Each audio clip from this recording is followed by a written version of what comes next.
Yes sir. सभी लोगों को नमस्कार, good morning friends. How many have joined? हाँ, very very good morning to you all. जी सर। हाँ, हम लोगों ने पहले फंडामेंटल राइट्स और directive principles of state policy को डिस्कस किया था। अब हम देखिए, कॉन्स्टिट्यूशन तो बहुत लंबा है, इसमें 395 आपके आर्टिकल्स हैं, पास 22 हैं और 12 शेड्यूल्स हैं। ये सब में हम लोग डिस्कस कर चुके हैं।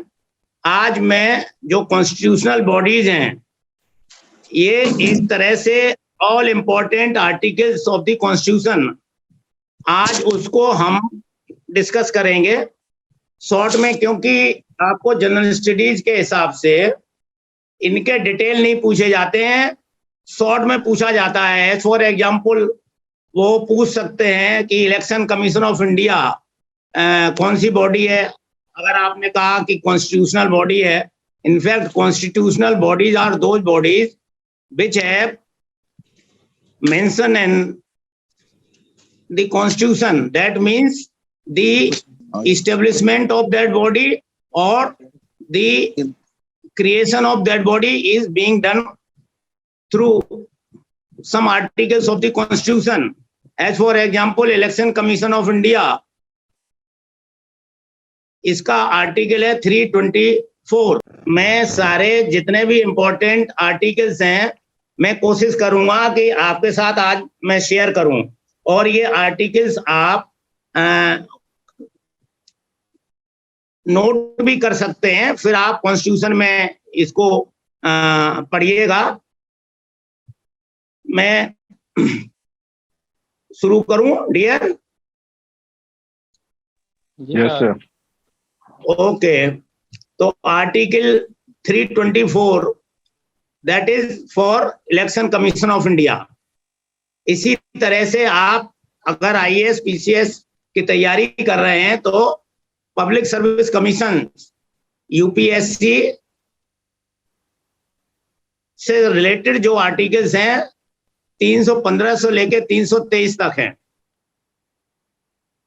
आज की डेट में आप लोगों को यूपीएससी के चेयरमैन कौन है या इंपॉर्टेंट जो बॉडीज हैं, जैसे इलेक्शन कमीशन के चीफ इलेक्शन कमिश्नर कौन है, ये आप लोग देखिएगा। अभी फिलहाल जो इंपॉर्टेंट हैं हम आपको बता सकते हैं, और बेसिकली हम लोग डिस्कस करेंगे articles.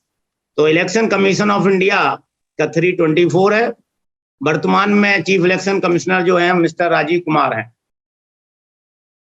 Union public service commission से रिलेटेड 315 से 323 हैं। मिस्टर मनोज सोनी इस समय यूपीएससी के चेयरमैन है। स्टेट पब्लिक सर्विस कमीशन से रिलेटेड आर्टिकल्स भी यही 315 से 323 हैं। फाइनेंस कमीशन आर्टिकल 280, आर्टिकल 280, अनुच्छेद 280 में फाइनेंस कमीशन ऑफ इंडिया का प्रोविजन है। इस समय 15th फाइनेंस कमीशन, इसके चेयरमैन है मिस्टर एनके सिंह। तो ये आपके लिए इंपॉर्टेंट है। अब एक बहुत इंपॉर्टेंट आर्टिकल है 338। आप कॉन्स्टिट्यूशन में देखेंगे तो original article 338 national commission for schedule caste, अर्थात NCSC national commission for schedule caste, ये ओरिजिनल मूल संविधान में ये आर्टिकल था। और उसके बाद national commission for ST article 338A ये ऐड किया गया था, और बाद में एक और कमीशन बनाया गया, national commission for backward classes, under article 338B 338B। इसी प्रकार से जो महान्यायवादी होते हैं यानी अटॉर्नी जनरल, ये गवर्नमेंट ऑफ इंडिया के चीफ लॉ ऑफिसर होते हैं। ये आर्टिकल 76 के तहत इनका क्रिएशन होता है। कभी कभी ये क्वेश्चन पूछा जाता है कि पार्लियामेंट में एमपीज के अलावा और नॉन पॉलिटिकल पर्सन्स में केवल अटॉर्नी जनरल ही एक ऐसी हस्ती होती है जिसको कि पार्लियामेंट में पार्टिसिपेट करने का, उसमें बोलने का पूरा अधिकार होता है। But attorney general can not vote, can not take part in the voting naturally because he is not a political person, so he could not take the, है ना, he cannot part in the voting, but he is authorized under this article 76 to participate in the parliament and to speak. Then Comptroller and Auditor General of India, CAG जिसको कहते हैं, this is very important post. जो सरकार का जो budget होता है, जो खर्चा गवर्नमेंट करती है, उसका ऑडिट जो करता है, ये controller and auditor general, short में इसको कैग कहते हैं। ये अंडर आर्टिकल 148 इसका प्रोविजन होता है। आज की डेट में आपके कंट्रोलर जनरल हैं मिस्टर जीसी मुर्मू। दो मुर्मू हैं, आपकी महामहिम मैडम द्रौपदी मुर्मू और कैग मिस्टर गिरीश चंद्र मुर्मू, ये दोनों आदिवासी हैं। इसी प्रकार से जैसे अटॉर्नी जनरल होता है गवर्नमेंट ऑफ इंडिया में, स्टेट्स में उसका इक्विवेलेंट पोस्ट जो होती है एडवोकेट जनरल होती है। इसका आर्टिकल 165 के तहत इसका क्रिएशन होता है। इसी तरह से हम आपको पूरे 395 आर्टिकल्स में से जो इंपॉर्टेंट आर्टिकल्स हैं कॉन्स्टिट्यूशनल बॉडीज के, वो सब मैं आपको आज बताऊंगा, उसी को मैं कंटिन्यू कर रहा हूं। इसी प्रकार से आपका जैसे सुप्रीम कोर्ट का क्रिएशन और सुप्रीम कोर्ट से रिलेटेड सारे जो आर्टिकल्स हैं वो आर्टिकल 124 से शुरू होते हैं और 147 तक हैं।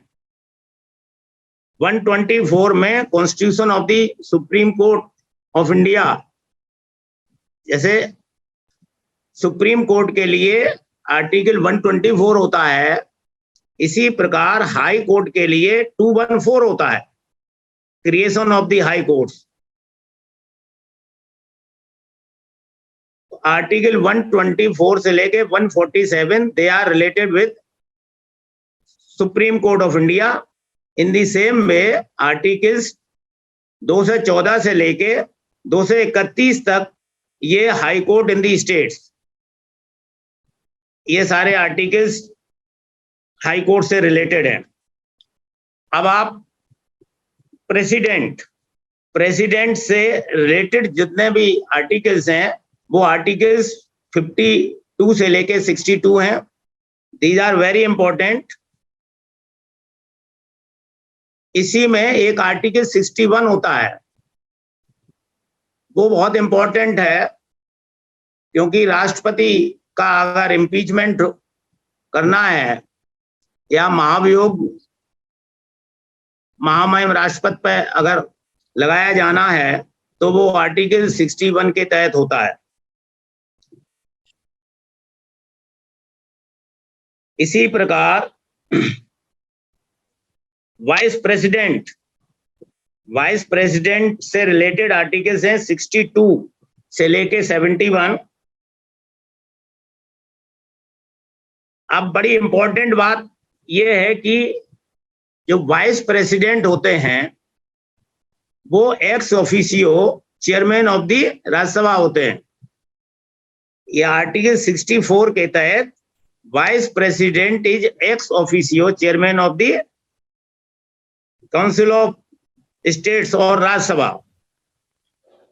इनफैक्ट इसी आर्टिकल की वजह से, आर्टिकल 64, जिसकी वजह से vice president chairman of the Rajya Sabha होते हैं, इसी के नाते इनकी सैलरी आदि ड्रॉ होती है। वाइस प्रेसिडेंट को वैसे कोई सैलरी नहीं मिलती, प्रेसिडेंट को मिलती है, but because under article 64 vice president is ex officio chairman of the council of states और राज्यसभा।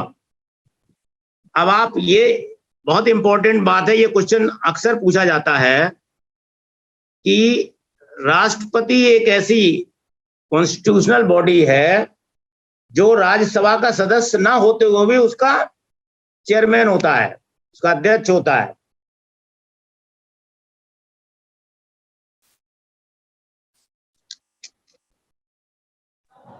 जी सर, आवाज आ रही है, बोलिए। आवाज आ रही है? जी सर, जी सर। आर्टिकल 72 बहुत इंपॉर्टेंट है। ये आर्टिकल 72 है, 72 जो आर्टिकल है, ये राष्ट्रपति को अधिकार देता है कि वो किसी भी सजा को, इवन डेथ पेनल्टी को भी माफ कर सकता है। ये क्षमादान की स्पेशल पावर जो मिली हुई है वो राष्ट्रपति महोदय को मिली होती है।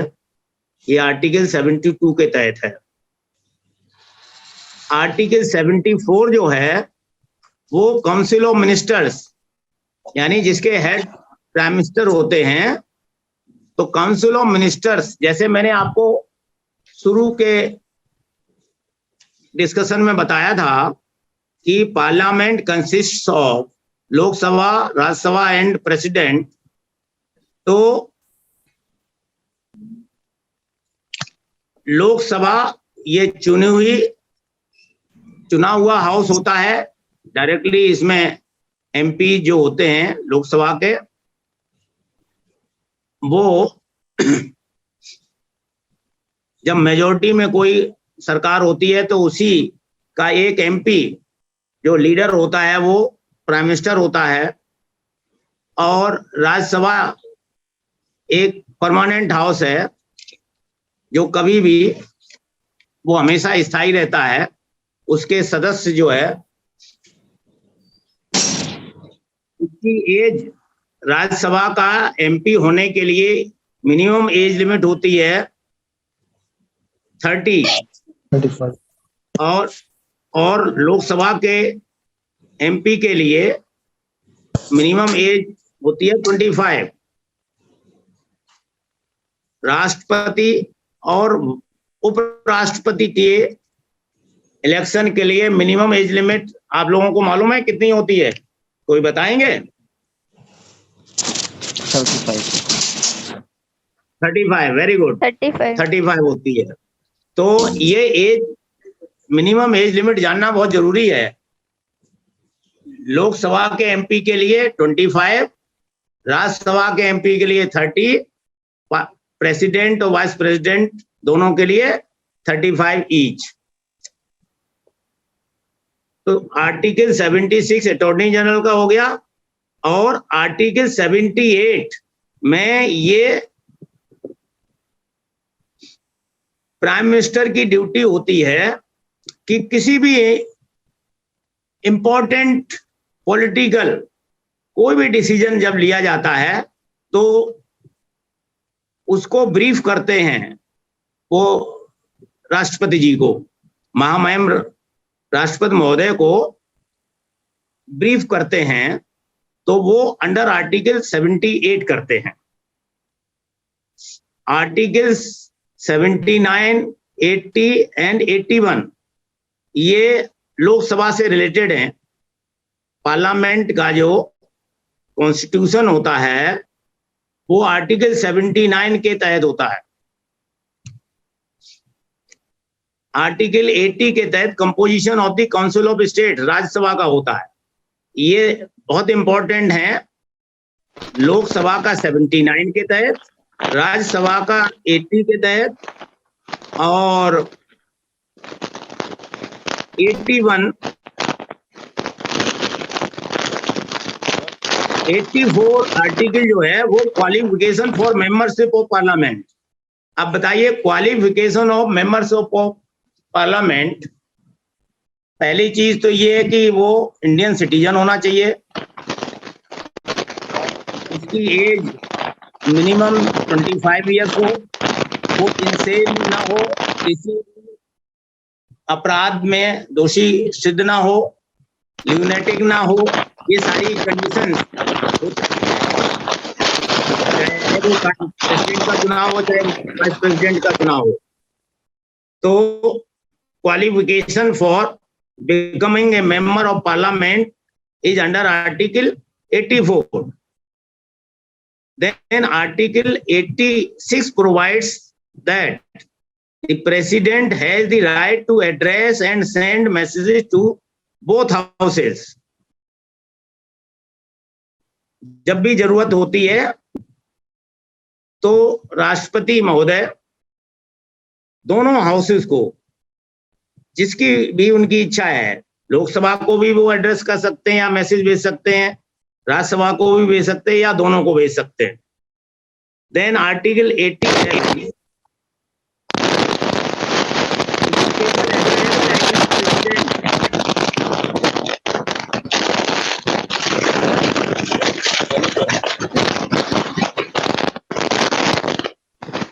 क्या डिस्टर्ब हो रहा है?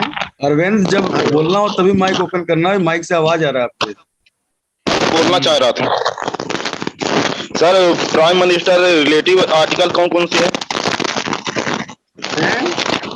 प्राइम मिनिस्टर रिलेटिव आर्टिकल, हाँ, प्राइम मिनिस्टर से रिलेटेड आर्टिकल कौन कौन से हैं?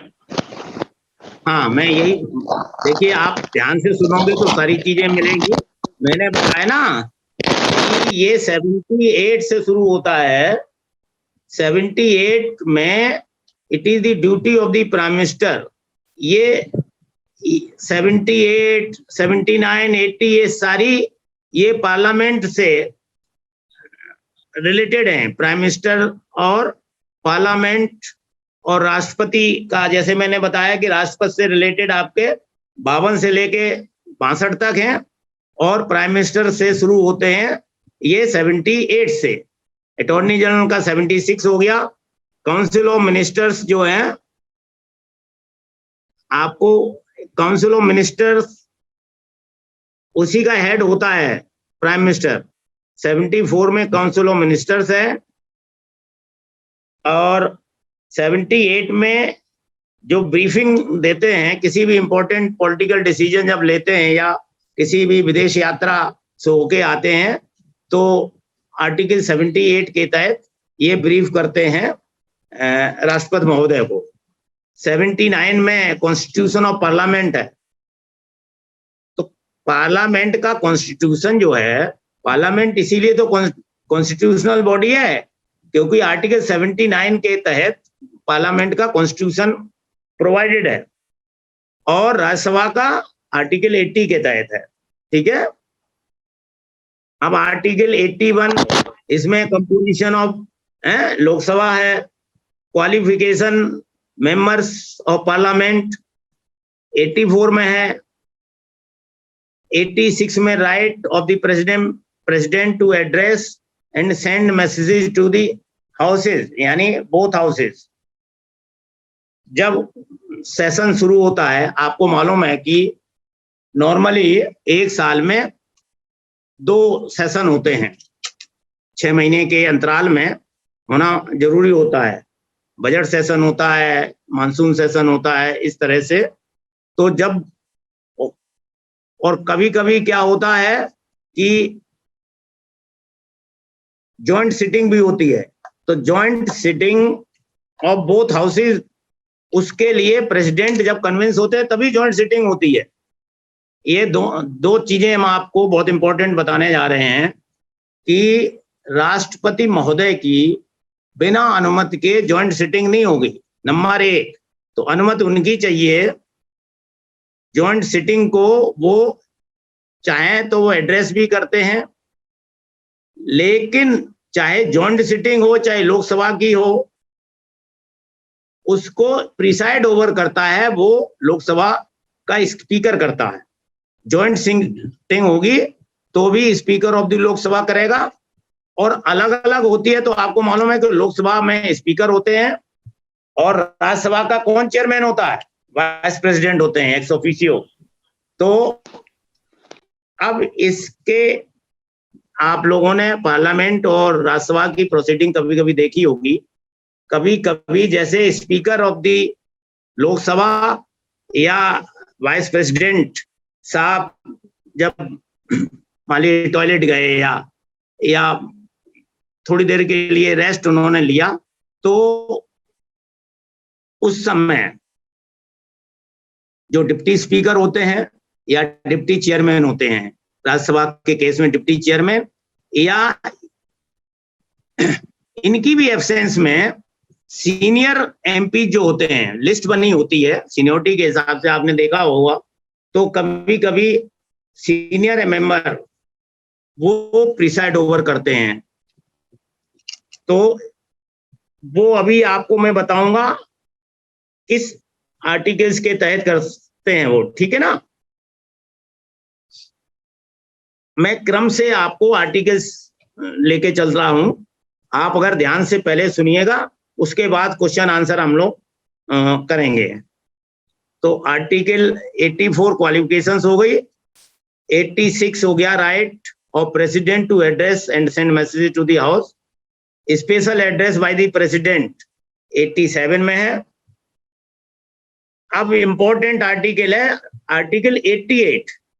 ये आर्टिकल जो है, इसी आर्टिकल के तहत मिनिस्टर्स को और अटॉर्नी जनरल को अधिकार मिलता है to participate in the meetings of the parliament and to speak. Attorney general को भी मिनिस्टर्स के साथ साथ ये अधिकार मिला होता है। जैसा मैंने पहले बताया कि अटॉर्नी जनरल यद्यपि वो पॉलिटिकल नहीं होता है, but because he is the chief law officer of the government of India, that's why under article 88 he has full power to participate in the proceedings of the parliament. He can speak whenever need is there. कोई legal matter पे अगर कोई clarification आदि government को चाहिए तो एजी वहां clear करते हैं पोजीशन को, but he because he is not a political person, so he cannot participate in the voting. Article 89, chairman and deputy chairman of the Rajya Sabha. Article 93 provides for speaker and deputy speaker of Lok Sabha. तो ये देखिए, जैसे मैंने अभी बताया था कि जब स्पीकर मान लीजिए बाहर हैं तो उनकी अनुपस्थिति में डिप्टी स्पीकर भी प्रिसाइड ओवर करते हैं। तो ये आर्टिकल 93 के तहत है कि deputy speaker of the Lok Sabha वो स्पीकर का रोल अदा करेंगे in the absence of the speaker of the Lok Sabha. And under article 89 अगर चेयरमैन यानी वाइस प्रेसिडेंट अगर राज्यसभा में नहीं है तो डिप्टी चेयरमैन वो प्रिसाइड ओवर करेंगे under Article 89. Then Article 95 is very important. इसी में इस आर्टिकल के तहत डिप्टी स्पीकर के अलावा मान लीजिए डिप्टी स्पीकर भी नहीं है, स्पीकर भी नहीं है, तो उनकी एब्सेंस में any other senior MP designated होते हैं, तो उनमें से किसी को भी स्पीकर का बनने का अधिकार होता है। ये आर्टिकल 95 के तहत होता है। देन आर्टिकल 90 होता है सेक्रेटरीट ऑफ द पार्लियामेंट होता है। आपने देखा होगा कि पार्लियामेंट में जब बहस होती है तो स्पीकर के जस्ट नीचे, स्पीकर की जो डाइस ऊंची होती है उसके जस्ट नीचे जो बैठा होता है वो कैबिनेट सेक्रेटरी रैंक का एक सेक्रेटरी जनरल होता है। लोकसभा में सेक्रेटरी जनरल होता है, इसी तरह से राज्यसभा में सेक्रेटरी जनरल होता है, सीनियर मोस्ट आईएएस ऑफिसर होता है। इस समय लोकसभा के सेक्रेटरी जनरल हैं मिस्टर उत्पल कुमार सिंह, जो अभी चीफ सेक्रेटरी थे उत्तराखंड के, बिहार के रहने वाले हैं। पहले वो यूपी कैडर के थे, जब उत्तराखंड बन गया तो उत्पल कुमार सिंह, यूके सिंह जी जो हैं वो उत्तराखंड से अब लोकसभा के सेक्रेटरी जनरल हैं। अब आप बताइए राज्यसभा के सेक्रेटरी जनरल कौन है? Anyone else? बताइए, जिसको मालूम हो तो।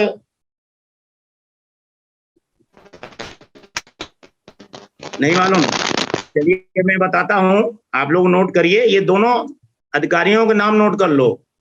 Secretary general Lok Sabha mister Utpal Kumar Singh और राज्यसभा के सेक्रेटरी जनरल हैं मिस्टर पीसी मोदी। ओके, अब ये article 100, that is very important. Article 100 जो है ये स्पीकर को डिसाइडिंग मत का अधिकार देता है।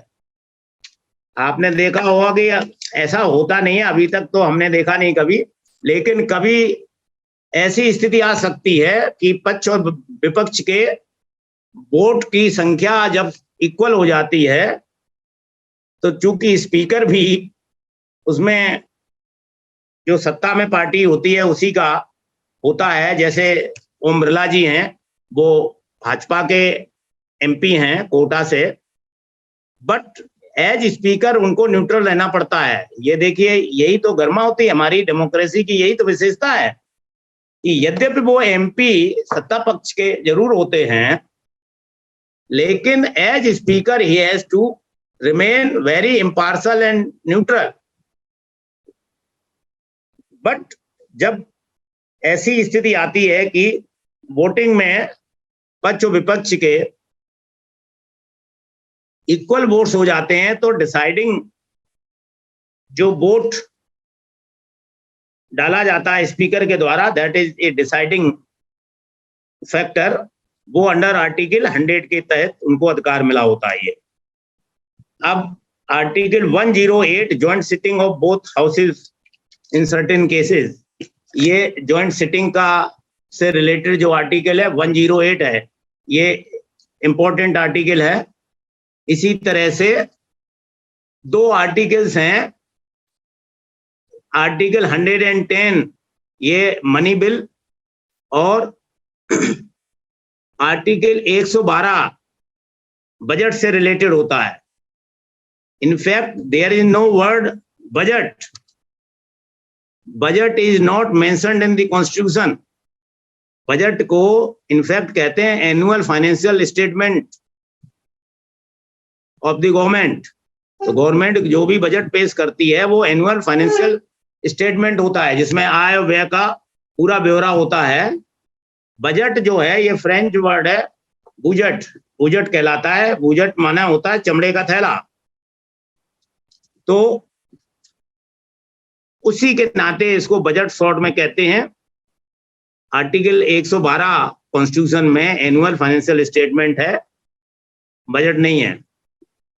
इसी तरह से आपके आर्टिकल 117 देखिए, एक बजट से रिलेटेड 112 है, मनी बिल से रिलेटेड 110 आर्टिकल है और 117 आर्टिकल है ये फाइनेंशियल बिल्स के से रिलेटेड है। ये तीन आर्टिकल जानना बहुत जरूरी है, अक्सर पूछे जाते हैं। आर्टिकल 110 मनी बिल और 117 फाइनेंस बिल, इन दोनों में क्या अंतर है, और बजट 112 है। आर्टिकल 122 जो है ये बहुत इंपॉर्टेंट है ये जानना, क्योंकि आर्टिकल 122 जो है अनुच्छेद 122 के तहत जो भी पार्लियामेंट या स्टेट लेजिस्लेचर में जो भी कार्रवाइयां होती हैं इनमें कोर्ट कभी इंटरफियर नहीं कर सकता है। तो आर्टिकल 112 इनको बाहर करता है, court can not interfere in the proceedings of the parliament. अब यहाँ पे ये चीज समझिए कि कोई एमपी है, अगर जैसे अभी आपने देखा होगा ना जो लखीमपुर खीरी का जो अजय मिश्रा है MP, उसका लड़का जो उसमें फंस गया, उसको जमानत भी नहीं मिली।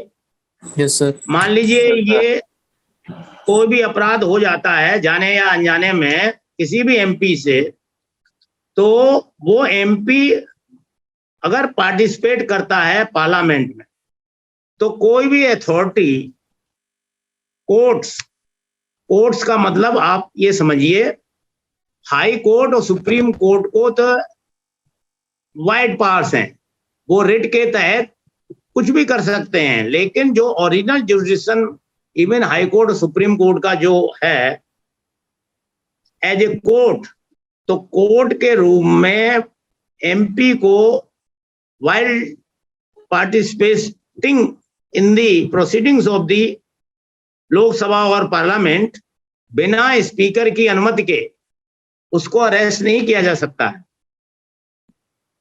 जब कोई भी MP अपराध करके जाता है तो प्रोसीजर ये होता है कि कंसर्न कोर्ट जो है उसका ऑर्डर वो पहले स्पीकर को रिक्वेस्ट करते हैं, स्पीकर को बताया जाता है और स्पीकर फिर उस कंसर्न MP को बुला के उसको तामील कराया जाता है।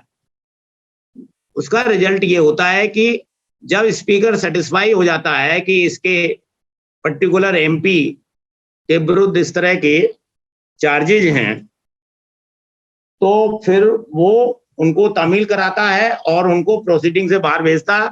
Only then he can be arrested. लेकिन during the proceedings of the parliament no court can interfere, और पुलिस तो खैर एंटर होने का प्रश्न ही नहीं उठता। ओके, अब ये तो एग्जीक्यूटिव से रिलेटेड हो गए। आपने देखा होगा कि लेजिस्लेचर, एग्जीक्यूटिव एंड जुडिशरी, तो अभी तक के जितने भी आर्टिकल्स थे वो लेजिस्लेचर और एग्जीक्यूटिव से संबंधित थे, क्योंकि प्राइम मिनिस्टर एग्जीक्यूटिव में आता है और पार्लियामेंट आदि ये सब लेजिस्लेशन का काम करती हैं। अब जुडिशरी से रिलेटेड आपके आर्टिकल्स हैं 124 से लेके 147 तक, ये सुप्रीम कोर्ट से रिलेटेड हैं। Article 124 provision for creation of the Supreme Court in India, article 125 इसकी सैलरी ऑफ द जजेस of the Supreme Court etcetera. अब आर्टिकल 129 इंपॉर्टेंट है, क्योंकि Supreme Court is treated as the court of record. इसका मतलब है कि जो भी रूलिंग सुप्रीम कोर्ट और हाई कोर्ट के द्वारा पारित होती हैं वो लॉ ऑफ द लैंड बन जाती हैं, वो कोर्ट ऑफ रिकॉर्ड हो जाती हैं। अब आपने देखा होगा कि सुप्रीम कोर्ट में लोग जाते हैं, SLP दायर करते हैं कभी कभी, तो ये SLP जो है इससे रिलेटेड आर्टिकल है 136। अब आप अंतर समझिए, जो आर्टिकल 32 हमने आपको पहले बताया था, आर्टिकल 32 और आर्टिकल 226 हाई कोर्ट्स में for enforcing legal right and fundamental rights you can move the high court under article 226, and while enforcing the fundamental rights you can move the supreme court under article 32। लेकिन अगर SLP में आपको जाना है, special leave to appeal by the Supreme Court of India, वो article 136 होता है, तो SLP कहलाते हैं, special leave of appeal. Article 137 है, जब सुप्रीम कोर्ट का कोई जजमेंट आप पार्टी को लगता है कि कुछ गलत हो गया है, क्लरिकल मिस्टेक आदि हो गई है, तो वो रिव्यू में एप्लीकेशन दे सकता है, तो रिव्यू का प्रोविजन है 137। लेकिन ये जरूरी नहीं होता है कि रिव्यू की एप्लीकेशन को सुप्रीम कोर्ट या हाई कोर्ट आपकी एंटरटेन ही कर ले। आप अगर आप कन्विंस करते हैं कि साहब ये on the face of the judgement कोई ऐसी क्लरिकल मिस्टेक हो गई है, तो रिव्यू एडमिट भी हो सकती है। Article 139 provides for issuing the writs by the Supreme Court and the High Court concerned. तो आपको जो पहले हमने 5 रिटें बताई थी, habeas corpus, mandamus, prohibition, quo warranto, etc. तो वो आर्टिकल 139 के तहत उसका प्रोविजन है। हाँ, कुछ पूछ रहे थे आप, बोलिए। नहीं बता रहा था सर, लेस देन 1 मिनट बचा हुआ है, नेक्स्ट सेशन में स्टार्ट करेंगे सर दूसरा। अच्छा, तो उसका वो मीटिंग आईडी में कर लूंगा, ठीक है। यस। तो हमें लास्ट एक आध और बता देता हूं। तो आर्टिकल 141 जो है, ये सुप्रीम कोर्ट के द्वारा कोई भी रूलिंग दी जाती है, that is binding to all courts, that is very important. अब एक आर्टिकल 143 है, ये power of the president to consult the Supreme Court, ये प्रेसिडेंट को अधिकार होता है, बाकी किसी को कोई अधिकार नहीं होता है कि सुप्रीम कोर्ट से कोई राय मांग सके, केवल राष्ट्रपति महोदय को ये अधिकार 143 के तहत मिला है। आर्टिकल 143 डिस्कस कर रहे थे कि ये power of the president to consult Supreme Court of India. Article 148 provision for CAG. Article 149 ये प्रोवाइड करता है duties and powers of the CAG, controller and auditor general of India. अब आर्टिकल्स जो है 153 से लेके 162 तक, जैसे प्रेसिडेंट से रिलेटेड आर्टिकल्स थे 52 से लेके 62, जिसमें 61 इम्पीचमेंट का था।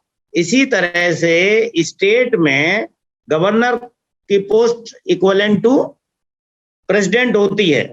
हालांकि गवर्नर को प्रेसिडेंट चुनते हैं, सिलेक्ट करते हैं, इनका कोई चुनाव नहीं होता है, they are being selected by the president. तो ये आर्टिकल्स, इनकी ड्यूटीज आज से रिलेटेड आर्टिकल्स होते हैं 153 से लेके 162 तक हैं, ये गवर्नर से रिलेटेड आर्टिकल्स हैं। तो ये इंपॉर्टेंट है, 52 से लेके 62 प्रेसिडेंट और 153 से लेके 162 गवर्नर से रिलेटेड है। 153 provision for governors of the states और article 154 executive power of the states होती है। Article 155 appointment of the governor, ये उसी पैटर्न पे हैं जैसे 52, 53, 54 ये प्रेसिडेंट से रिलेटेड हैं, सेम आर्टिकल्स अप्लाई होते हैं गवर्नर के लिए। 153 से लेके 162 तक हैं।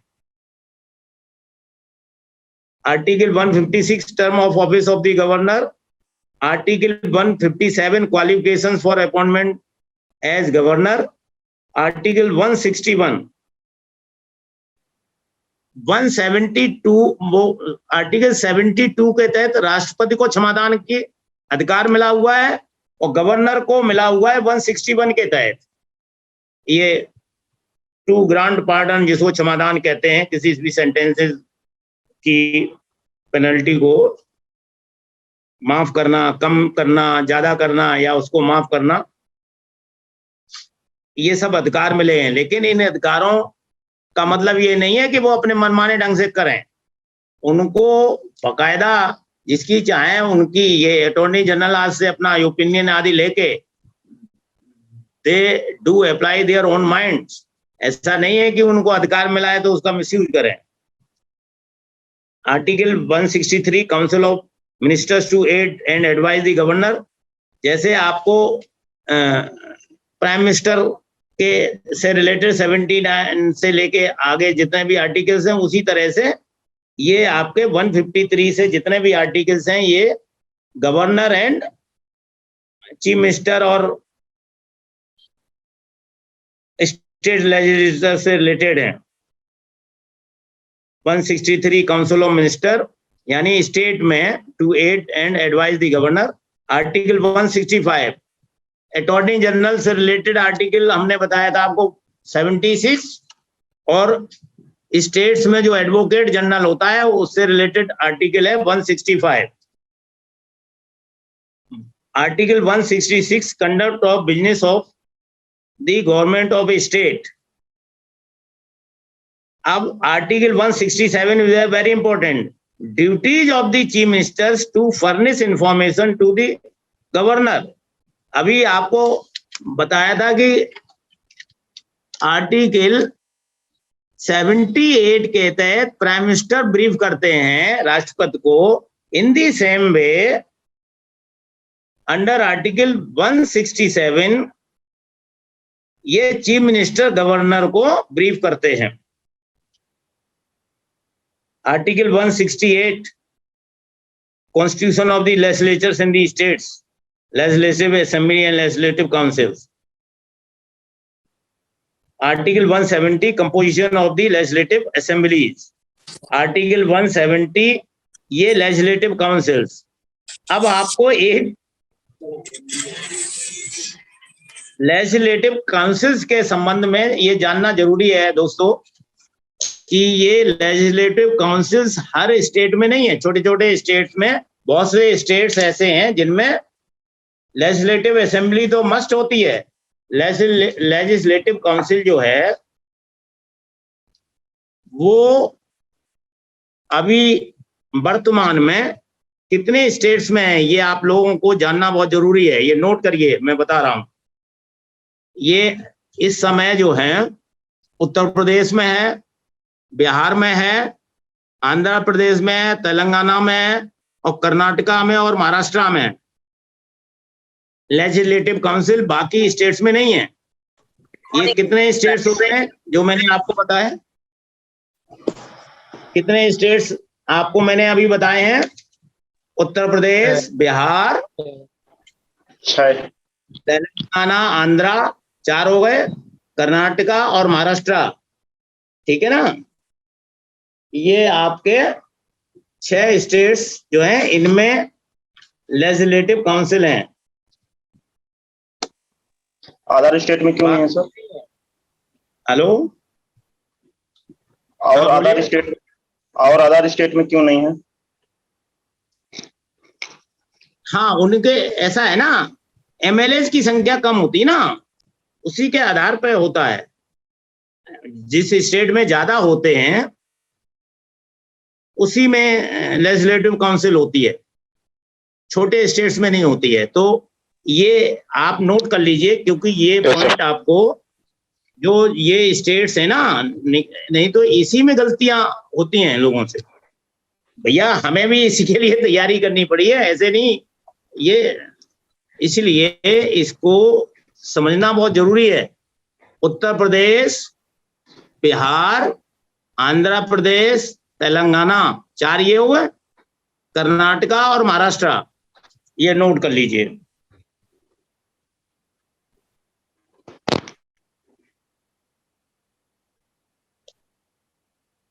अब आगे आर्टिकल्स बहुत हैं, लेकिन मैं इंपॉर्टेंट आपको आर्टिकल्स, क्योंकि आप जानते हो लिस्ट तो बहुत लंबी है, मैं इसलिए इनको, इनमें से आपसे रिलेटेड जितने भी इंपॉर्टेंट हैं, जैसे आर्टिकल 198 है, special procedure in respect of money bills है। और स्टेट में जो बजट होता है वो आर्टिकल 202 के तहत होता है। पार्लियामेंट में बजट से संबंधित 112 और स्टेट में जो बजट होता है, एनुअल फाइनेंशियल स्टेटमेंट और बजट, वो 202 के तहत होता है। आर्टिकल 207 स्पेशल प्रोविजन से रिस्पेक्ट ऑफ फाइनेंशियल बिल्स। देखिए ये अभी हमने आपको बताया था ना, पार्लियामेंट के रिलेशन में मनी बिल्स और फाइनेंशियल बिल्स और बजट। तो स्टेट से रिलेटेड आर्टिकल 198 के तहत जो है ना मनी बिल्स हैं, 202 के तहत बजट है और 207 के तहत फाइनेंशियल बिल्स हैं। 212 के तहत courts can not interfere in the proceeding of the state legislature. मतलब ये आर्टिकल्स के नंबर बदल गए हैं, लेकिन एनालॉजी सेम है। Article 213 power of the governor to promulgate the ordinances during the recess of the legislature। जब कोई लेजिस्लेचर आदि की कार्रवाई नहीं होती है तो कोई इंपॉर्टेंट मैटर पे कानून बनाना है तो वो एक्ट नहीं बनता है, वो ऑर्डिनेंस के रूप में आर्टिकल 213 के तहत गवर्नर को अधिकार है। अब आप देखिए कि सुप्रीम कोर्ट 124 से 147 था, हाई कोर्ट से रिलेटेड हमने बोला था 214 से लेके 231 तक है provisions for the high courts in the states. 214 जो अनुच्छेद है वो provision that provides for the creation of the high courts for the states. तो हर स्टेट में एक हाई कोर्ट होना आवश्यक नहीं है, लेकिन हाई कोर्ट्स से रिलेटेड आपके स्टेट जरूर होते हैं, क्योंकि कभी कभी दो दो स्टेट्स में एक हाई कोर्ट होता है। अब आप बताइए कि अंडमान एंड निकोबार आइलैंड जो आपकी यूनियन टेरिटरी है, इसका हाई कोर्ट कहाँ है बताइए? किस हाई कोर्ट के जुडिशन में आता है अंडमान निकोबार? और गोवा किस हाई कोर्ट के जुडिशन में आता है? बॉम्बे हाई कोर्ट के में गोवा आता है, कलकत्ता हाई कोर्ट के में अंडमान निकोबार आता है। क्योंकि टाइम ज्यादा नहीं मिलता है हम लोगों को, इसलिए मैं इसको आप लोगों से क्वेश्चन अभी नहीं करूंगा, मैं बताता चल रहा हूं, ठीक है ना डियर? आप ये देखिए आर्टिकल 217 के तहत appointment and conditions of office of the जजेस ऑफ द हाई कोर्ट। अब ये आर्टिकल 226 ऑलरेडी मैं डिस्कस कर चुका हूं, power of the high court to issue certain rate.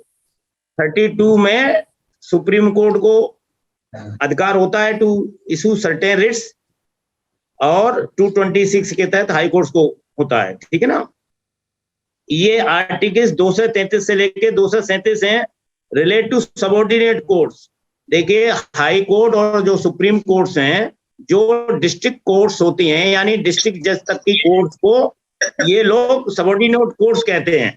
तो ये हालांकि ये भी कॉन्स्टिट्यूशनल बॉडी होती हैं। हाँ, कुछ कह रहे हैं कोई? आर्टिकल 233 से लेके 237 तक ये डिस्ट्रिक्ट कोर्ट्स से रिलेटेड है।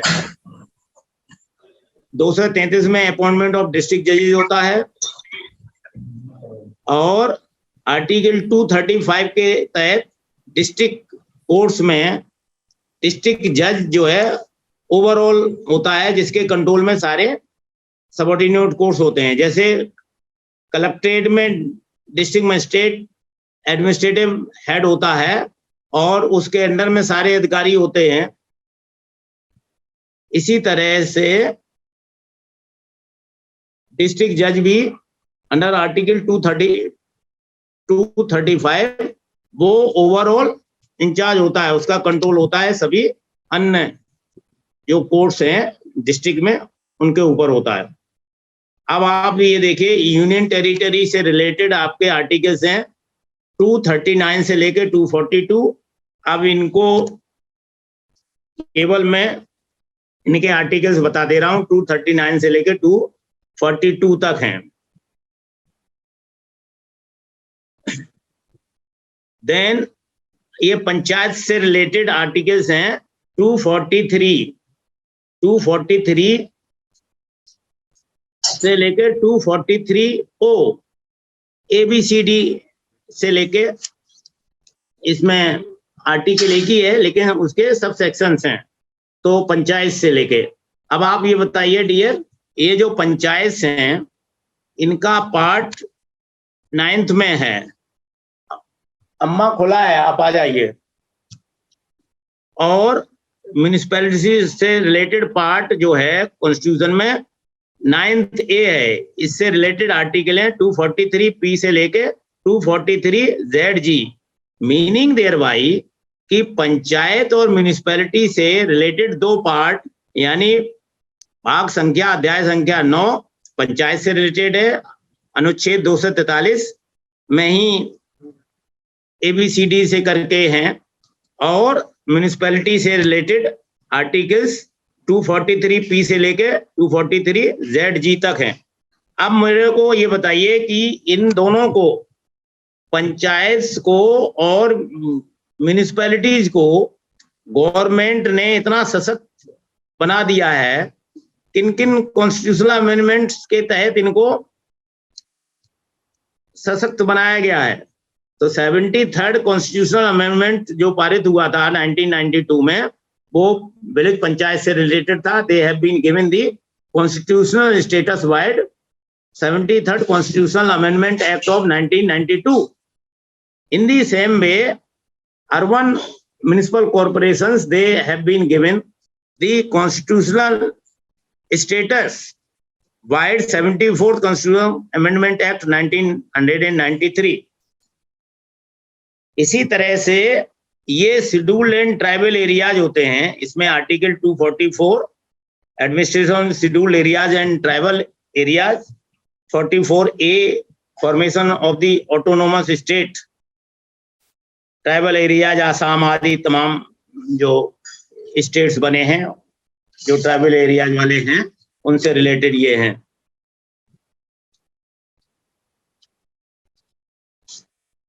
अंडर आर्टिकल 177 ये स्टेट में जो मिनिस्टर्स होते हैं और एडवोकेट जनरल, उनको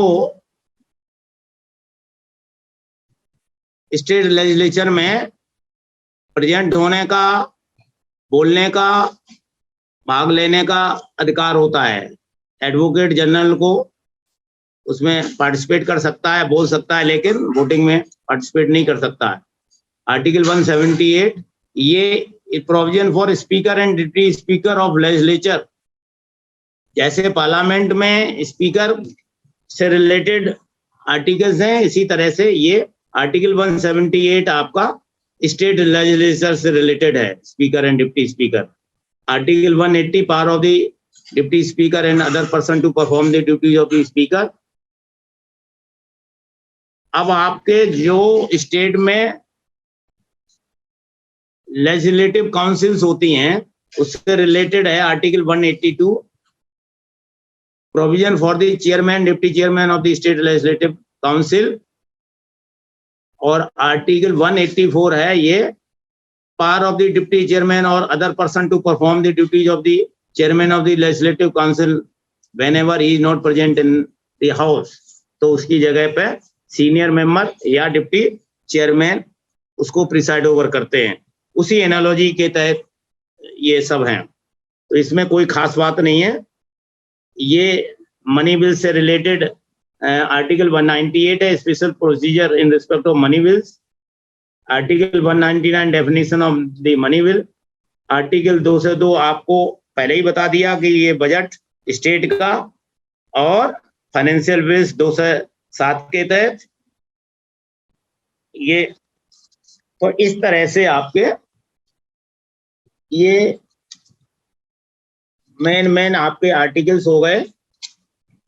अब इसी में सारे कॉन्स्टिट्यूशनल बॉडी इसमें आ गई, यानी president, prime minister, governor, these all are constitutional bodies.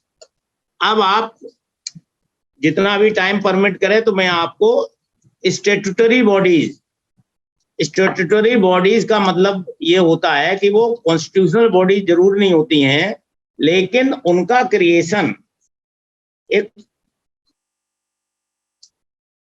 Particular act के तहत वो क्रिएट होती हैं। जैसे एनजीटी है, नेशनल ग्रीन ट्रिब्यूनल है, ठीक है ना, ये कॉन्स्टिट्यूशनल बॉडी नहीं है, it is a statutory body. अब आप बताइए नेशनल ह्यूमन राइट्स कमीशन क्या है?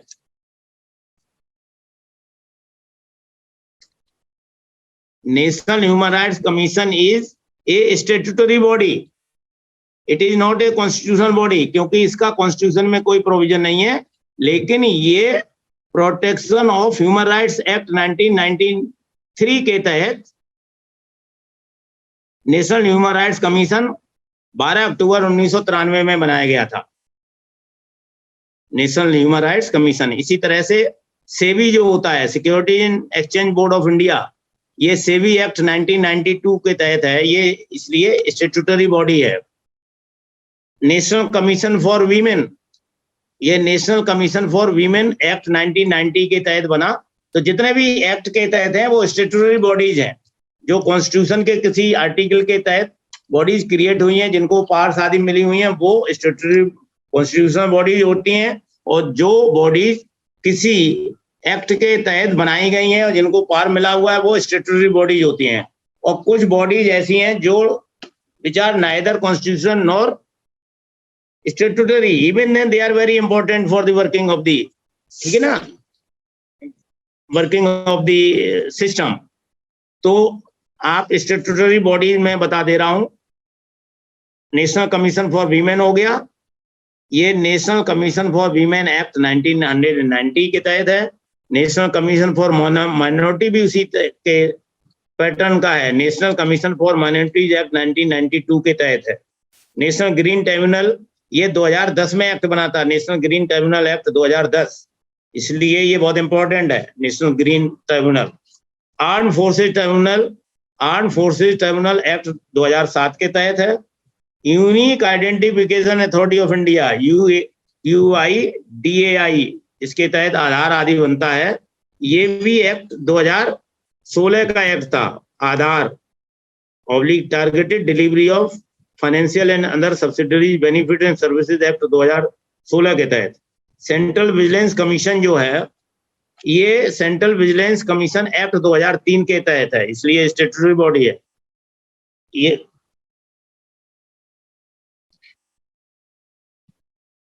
National commission for protection of child rights, ये भी स्टैट्यूटरी बॉडी है, क्योंकि ये commission for protection of child rights CPCR act 2005 के तहत बना। कंपटीशन कमीशन ऑफ इंडिया, पहले जो होता था मोनोपोली ऑफ MRTP एक्ट होता था, वो खत्म होकर कंपटीशन कमीशन ऑफ इंडिया बना था। कंपटीशन कमीशन एक्ट 2002 के तहत। National legal services authorities act, ये बहुत इंपॉर्टेंट है। ये जो लोक अदालतें आदि जब होती हैं नेशनल लेवल पे, स्टेट लेवल पे या डिस्ट्रिक्ट लेवल पे, लोक अदालतों में बहुत सारे मुकदमे आपसी सहमत से डिसाइड हो जाते हैं। वो लोक अदालत का कॉन्सेप्ट सब इसी एक्ट के तहत कवर होता है। लीगल सर्विसेज अथॉरिटीज एक्ट 1987 का एक्ट था, लेकिन लोक अदालत को कवर करने के लिए इसको 8 साल वेट करना पड़ा था। 1995 में ये एक्ट लागू हुआ था। तो ये कुछ ऐसे एक्ट्स हैं जो पारित हो गए पहले और काफी समय बाद ये लागू हुए। लीगल सर्विसेज अथॉरिटीज एक्ट उनमें से एक है। तो national legal services authority national level पे होती है, नालसा कहते हैं। इसी तरह से स्टेट लेवल पे उसको सालसा कहते हैं। स्टेट लीगल सर्विसेज अथॉरिटी वो सालसा हो गई हैं और डिस्ट्रिक्ट में डालसा हो जाती हैं। District legal services authorities, national bank for agriculture and rural development, NABARD जो है, ये भी national bank for agriculture and rural development 1981। अभी टाइम आप बताओ बेटा कितना और बचा है? अभी है? हेलो 20 मिनट अच्छा, तो 3 मिनट, हाँ नेवा कितना? 15 मिनट अराउंड 15 ओके ओके, ठीक है। तो नेबार्ड जो है, ये जैसे NABARD national bank for agriculture and rural development, ये भी नेबार्ड जो है ये स्टैट्यूटरी बॉडी है, क्योंकि national bank for agriculture and rural development act 1981 के तहत बना। तो आपको कॉन्स्टिट्यूशन से ज्यादा डिफिकल्ट ये है, ये डिफरेंट एक्ट किस ईयर में पारित हुए जिसके तहत ये बॉडीज बनी है, इसलिए ये स्टैट्यूटरी बॉडीज को जानना, इनका नोट्स बनाना बहुत ज्यादा आवश्यक है। National consumer disputes redressal commission, ये कंज्यूमर प्रोटेक्शन एक्ट 1986 के तहत ये national consumer disputes redressal commission बना, NCDRC। ये 1988 में बना था, national consumer disputes redressal commission. अब ये भी पैटर्न इसका नेशनल लेवल पे NCDRC है, स्टेट लेवल पे SCDRC है और डिस्ट्रिक्ट लेवल पे भी ये कंज्यूमर डिस्प्यूट्स रिड्रेसल कमीशन जो है उसी पैटर्न पे है। अब ये जो सीबीआई है ना, सीबीआई ये कोई स्टैट्यूटरी बॉडी नहीं है, ना कॉन्स्टिट्यूशनल बॉडी है। आप ये चीज देखिए कि कितना सीबीआई के इतने इंपॉर्टेंट काम होते हैं, इतने इतने बड़े बड़े केसेस ये डील करती है, लेकिन CBI is neither a constitutional nor a statutory body. ये इनफैक्ट क्या हुआ कि ये जो सीबीआई है ये Delhi special police establishment act 1946 है, उसी के तहत है। नोट करिए, ये Delhi special police establishment act 1946 के तहत ये सीबीआई जो है को पार मिली हुई है। Delhi special police establishment act 1946 के तहत। तो सीबीआई इस्टेब्लिश 1941 में हो गई थी।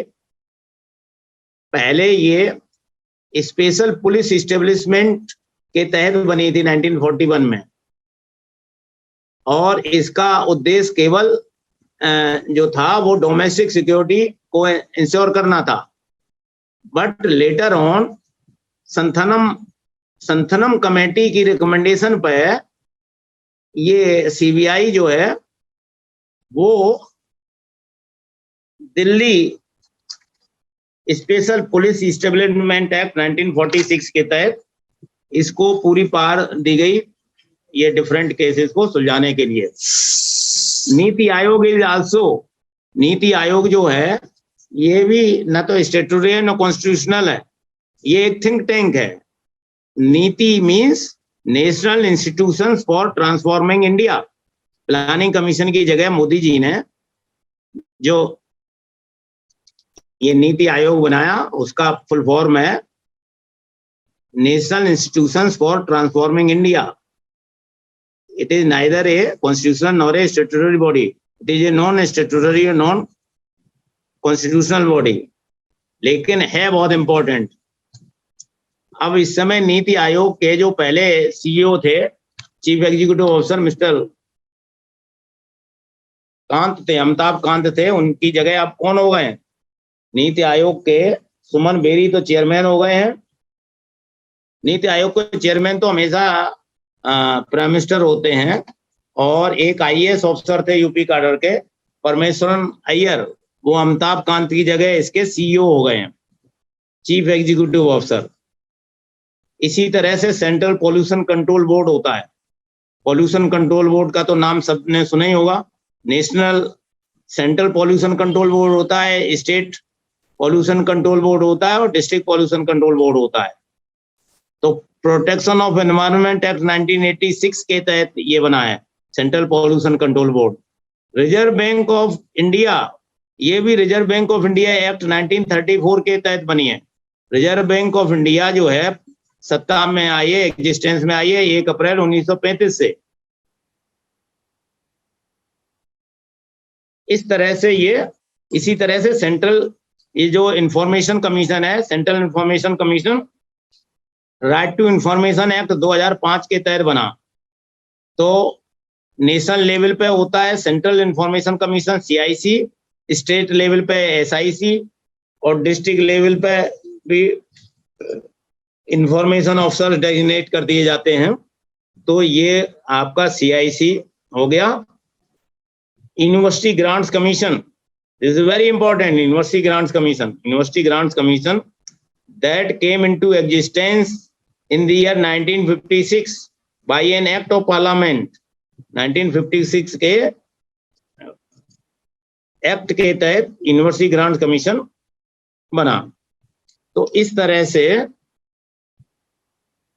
अब आप ये देखिए, कुछ बॉडीज ऐसी हैं जो स्टैट्यूटरी भी नहीं है फुल्ली, ना कॉन्स्टिट्यूशनल है, कुछ क्वेसी जुडिशियल बॉडीज हैं। NHRC मैंने आपको बताया, state information commission, state human rights commission, ये सब क्वेसी जुडिशियल कहलाती हैं। स्टैट्यूटरी बॉडीज भी हैं इनमें कुछ। ये सारी चीजें आपको हम ऑलरेडी बता चुके हैं।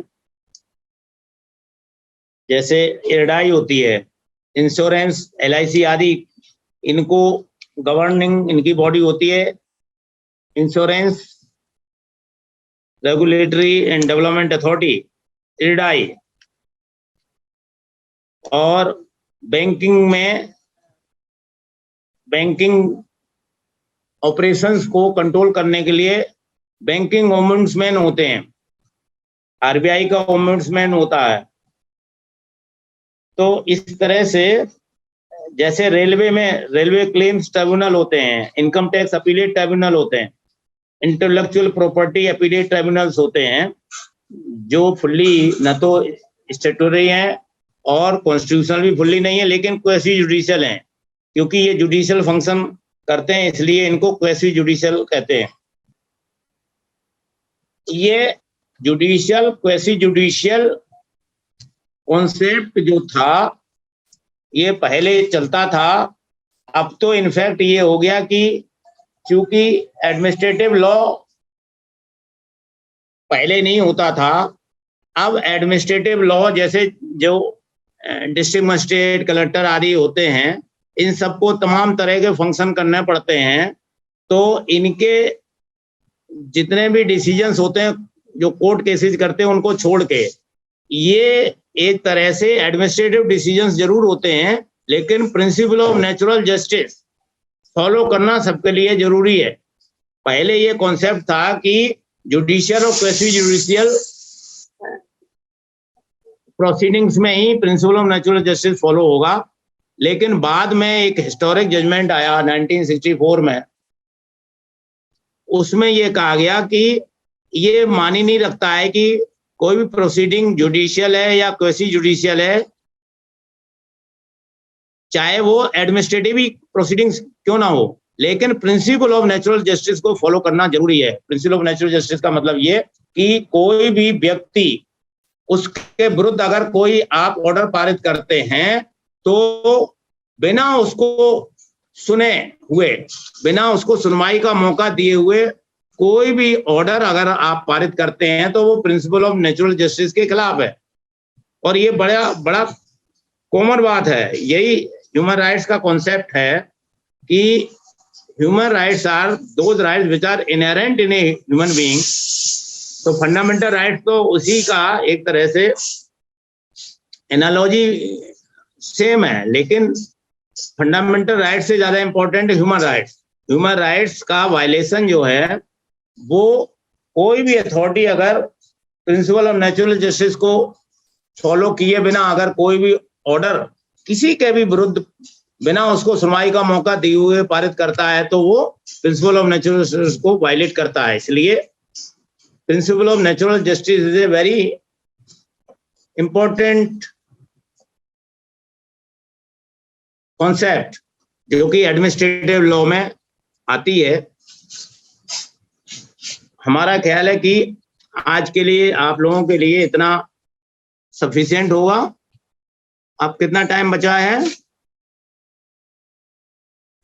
6 मिनट से मैं अभी थोड़ा 6 मिनट।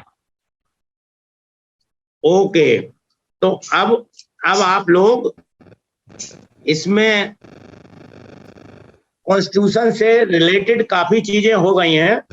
अब जो भी टाइम बचा है आप लोगों को, मान लीजिए आप IAS PCS होते हो तो आप से रिलेटेड ये जो सर्विसेज से रिलेटेड जो आर्टिकल्स हैं मैं वो आपको बता देता हूँ, ठीक है ना। वो 2-4 आर्टिकल्स हैं, 309 से शुरू होता है, 310, 311।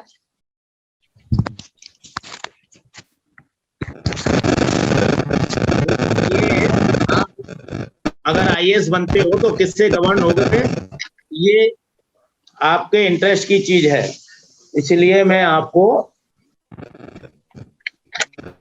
ये सर्विसेज, ये आर्टिकल 308 से लेके 323 तक हैं, services under the union and the state. Article 308 से लेके 323, these articles deal with the services under the union and the states. Article 309, recruitment and conditions of service of persons serving the union or a state. Article 310, tenure of the office of persons serving the union or a state. Article 311, dismissal, removal or reduction in rank of persons employed in civil capacities under the union or state. Article 312, ये बहुत important article है. This article 312 relates to all India services. अब देखिए all India services कौन सी services होती हैं, central services कौन सी होती हैं. मान लीजिए आपने सिविल सर्विस का एग्जाम दिया और आपको इंडियन एडमिनिस्ट्रेटिव सर्विस मिल गई. मेरिट जब हाई होती है तो आपकी जो चॉइस दी है और आपकी जो मेरिट आती है उसके आधार पे आपको कैडर अलॉट होता है. मान लीजिए आप आईएएस में आ गए हैं तो वो सेंट्रल सर्विस नहीं कहलाएगी, ऑल इंडिया सर्विस कहलाएगी, क्योंकि आईएएस में एक पर्टिकुलर स्टेट अलॉट होता है. तो ऑल इंडिया सर्विस में 3 सर्विसेज हैं, IAS, IPS and Indian forest service, IFS. Foreign service नहीं, जो फॉरेस्ट सर्विस है उसको भी स्टेट अलॉट होता है. तो ऐसी सेंट्रल सर्विसेज यानी यूपीएससी के द्वारा जो सिविल सर्विसेज के तहत एग्जाम होता है, हालांकि इंडियन फॉरेस्ट सर्विस का अलग एग्जाम होता है, आईएएस और आईपीएस का एक ही एग्जाम होता है जो सिविल सर्विसेज से होता है. टॉप मेरिट पे आते हैं वो आईएएस मिलता है. कभी कभी लोग भाई एक आईपीएस में तो फिजिकल मेजरमेंट भी होता है, कभी कभी चॉइस पर भी डिपेंड करता है. बहुत से लोग जो है आईपीएस को पसंद करते हैं, तो पहली अगर चॉइस आईपीएस दिए तो आईपीएस भी मिल सकता है आईएएस की तुलना में. तो IAS, IPS and IFS they are all India services under article 312. अब आप देखिए कि पार्लियामेंट को आईएएस की सर्विस कंडीशंस को बदलने का अधिकार होता है. तो आर्टिकल 312 ए के तहत है power of the parliament to vary और revoke conditions of service of officers of certain services. तो ये आपके जो आर्टिकल्स हैं 308 से लेके 323 जो सर्विसेज से रिलेटेड हैं. अब आपके 301 से लेके 307 जो आर्टिकल्स हैं ये ट्रेड कॉमर्स, जैसे आप इंडिया में कहीं भी अपना ट्रेड कर सकते हैं, कोई कॉमर्शियल एक्टिविटीज कर सकते हैं, तो आर्टिकल 301 से लेके 307 हैं. तो आर्टिकल 301 कहता है freedom of trade, commerce and intercourse, power of parliament to impose restrictions on the trade, commerce and intercourse. This is very important. ये पार्लियामेंट को पावर मिली हुई है. कभी कभी क्या होता है कि freedom of trade and commerce and intercourse के नाम पे लोग कुछ इलीगल एक्टिविटीज करते हैं. तो उन इलीगल एक्टिविटीज को कर्व करने के लिए आर्टिकल 302 के तहत पार्लियामेंट को पावर मिली हुई है कि वो कुछ रेस्ट्रिक्शंस इंपोज कर सकता है आपकी freedom of trade, commerce and intercourse पर. इसी तरह से आपको मैंने पहले बताया था कि रीजनेबल रेस्ट्रिक्शंस आपके freedom of speech and expression पे भी लगाए जाते हैं, क्योंकि ये जितनी भी फ्रीडम्स हैं दे आर नॉट एब्सोल्यूट. अच्छा, अब ये आप बताइए शॉर्ट में जो टाइम बचा है कि ये जो फंडामेंटल, हेलो 1-2 मिनट बचा है. यस सर, 1 मिनट और है. हाँ, तो ये जो फंडामेंटल जो ड्यूटीज है ना, ये ओरिजिनल कॉन्स्टिट्यूशन में नहीं थी. ये जो 10 फंडामेंटल ड्यूटीज हैं वो 1976 में 42nd कॉन्स्टिट्यूशनल अमेंडमेंट में आई. और एक जो फंडामेंटल ड्यूटी 11वीं है, मैंने जैसे पहले बताया था 86th कॉन्स्टिट्यूशनल अमेंडमेंट 2002 में जब आया तो छोटे बच्चों को 6 से 14 साल के बच्चों को जो fundamental right to education, primary education मिला है अंडर आर्टिकल 21A, उसी के तहत 11वीं जो है फंडामेंटल ड्यूटी पेरेंट्स के लिए है कि वो अपने बच्चों को स्कूल भेजे. और अगर वो आर्टिकल कहते हैं ना कि जो चाइल्ड लेबर वाला है, जो आपके डायरेक्टिव प्रिंसिपल स्टेट पॉलिसी में है, उससे चाइल्ड लेबर का काम अगर कराता है तो बच्चे के ब्याह पे उसकी माँ या कोई और पर्सन उस फादर के विरुद्ध भी एफआईआर दर्ज कर सकता है। तो ये फंडामेंटल ड्यूटीज भी हो गई। ओरिजिनली फंडामेंटल ड्यूटीज कॉन्स्टिट्यूशन में नहीं थी। 10 फंडामेंटल ड्यूटीज